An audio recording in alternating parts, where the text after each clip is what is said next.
Okay, so today we're going to talk about two simple concepts. And we're going to deploy what I call chunking. We're going to take some big topics and we're going to condense it down to two different compartments so that we're not overwhelmed, and then try to make an action plan to take that out into our success plan. All right. Now, I want you to start with the thought that based on studies, based on people that I've worked with personally across the medical fields and across the financial world, people will do more to protect their wealth than they will to protect their health.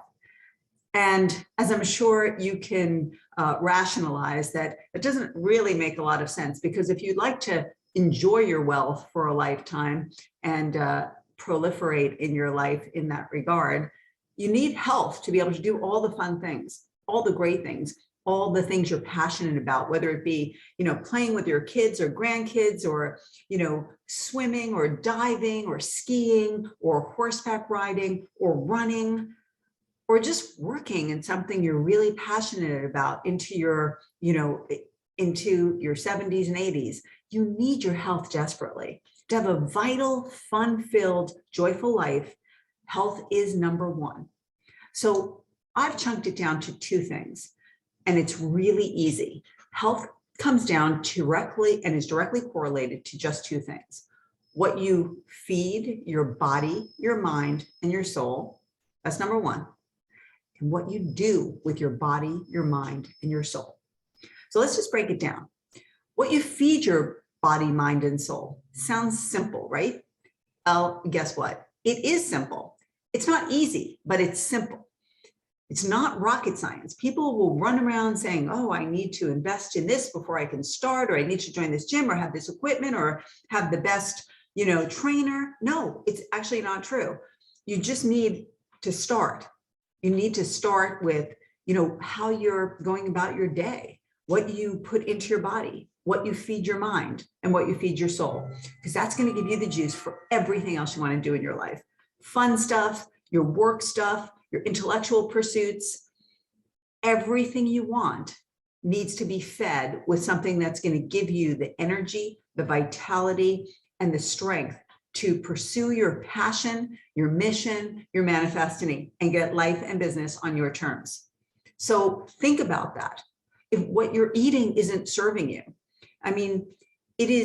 you don't have to look far to get guidance in this area.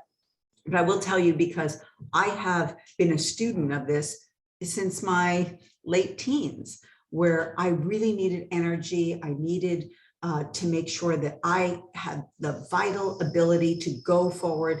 And like everybody, I had health challenges, and I counted them as a blessing, because they served to inspire me to make sure that I could figure out how to get the most out of what I was eating that was going to be my fuel. So for me, I'm always talking about super hydration, and I'm always talking about, your super greens and juicing and getting those vital nutrients, vital enzymes that make such a difference to your body. And then nice, lean, clean proteins. I actually eat a lot, but it doesn't weigh me down. It lifts me up.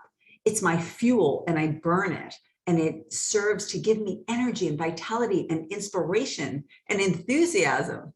And I mean that so very sincerely, because if you know me, I won't touch a carb for breakfast or lunch, because I can't think as clearly. I word grasp. I'm not on my game. I don't have that energetic flow.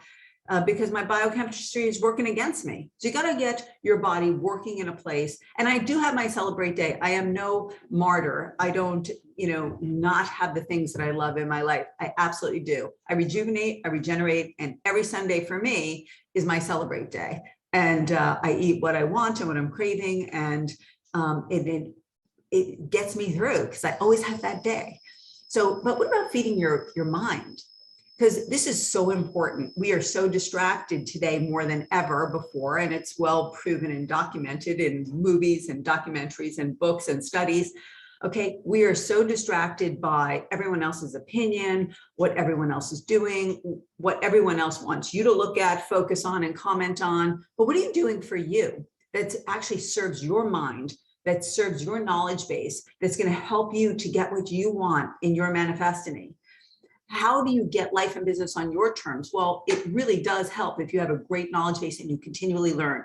And, you know, continual and never ending improvement is so important now, because everybody, and I mean everybody, has information at their fingertips. But it's what you do with the information. Is it information about, you know, what the Kardashians are wearing, or, you know, what skincare they're using these days? Or is it stuff that's serving your purpose?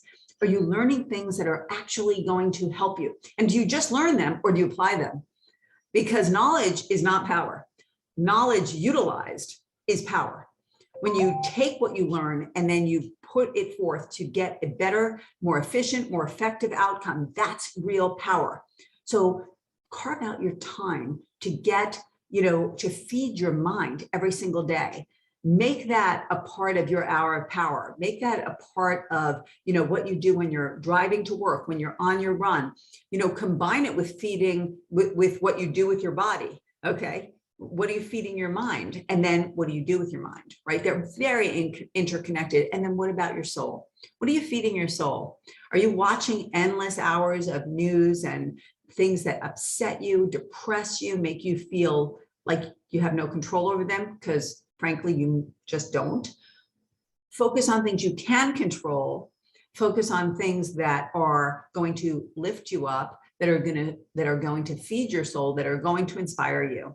It is so important that we spend time there. And for everybody, it's different. Some people it's being out in nature. Some people it's in prayer. Some people it's in meditation. Some people it's going to church. Some people it's fishing. Whatever it is for you, feed your soul, because that soul, okay, will get you further than what you feed your body or what you feed your mind. And that's the truth. Your passion, your enthusiasm, that vitality comes from that inner spirit. And when you feed that and nourish that, you will be explosive in your growth. Okay, so then number two, so remember, number one is what you feed your body, your mind, and your soul. Number two is what you do with your body, your mind, and your soul. And again, you can feed everything to your body, but if you don't move your body and use your body properly and move your lymph and move your blood and really give, you know, the strength to your heart and your organs through movement. Remember, emotion is created by motion. And when you start to have motion in your life, everything changes. Everything in your body will change. And it'll put you in a better mindset. And a lot of people feel very much that it soothes their soul when they're doing exercise and they're moving too. So, you know, you've got to find your balance. Everybody's different. There is no one perfect formula. But if you follow these two rules, step one and step two, you will get better outcomes. You will be healthier. You will feel more vital. So feed your body with exercise, with movement, with strength training, with meditation, with yoga, Pilates, sport, whatever it is, walking on the beach. You know, just make sure that you're getting your heart rate up and you're doing something that really is beneficial and accretive to your body. Number two, what are you feeding what are you doing with your mind? So you're feeding your mind all this stuff. Well, are you applying it? Are you putting it into a game plan? Are you using it? Or are you just wasting all that bandwidth to learn stuff that you're not using? Okay, we always say that if you know something, you're doing it. If you think you know it and you're not doing it, you don't know it. You might have internally taken it in and you have cognitively processed it, but if you're not doing it, you don't know it. So it's not really knowledge, because knowledge is knowing. So are you using what you know to make your life more efficient, more effective, benefiting you? It's so important that we are collectively not just trying to gather information for the sake of knowing everything, but gathering information for the sake of making our life easier, for making us better at what we are pursuing, for getting us closer to our manifestiny, to getting us closer to life and business on our terms. So what are you doing with your knowledge? Are you applying it? Application principle is so important with knowledge, or else it's irrelevant. Okay, and then lastly, what are you doing with your soul? How are you feeding that soul? You know, so important to go out and do good works. do things for other people, make a difference in someone's life, do one thing a day. You know, if you have this rule, I have all these rules, I'm a crazy rules girl. And, you know, one of my rules is like, I want to make someone feel great about themselves. You know, it's not every day that I can do charity work, and it's not every day that I can, you know, mentor someone or make a huge difference. But you know what? Every single day I can make somebody feel good. And you never know when you're going to be that interception and someone feeling really bad and being that little light that changes things for them. We all have this light that we can share, and sharing that light is a great way to use your soul. What are you doing with your soul? So you feed your soul, but then what do you do with that light? And I always think of the soul as light. So go out there. Remember, it's 2 easy steps: what you feed your mind, body, and soul, and what you do with your mind, body, and soul. And if you want to be that person who's going to be more vital, be more vivacious, have more energy, have more enthusiasm, get your mission, it's 2 easy steps. They're not automatic. You've got to focus on them. You've got to be intentional. You've got to be conscientious about them, but they're not hard to do. It's just a habit. And remember, habitual things will get you either very close to where you want to be or very far away. You could take a bad habit and exchange it for a good one. It's just an exchange system. So on that note, I hope you guys have a great day, and I hope that you put your health, your vitality, and at the forefront of your life so that you can get everything that you want in your manifesting.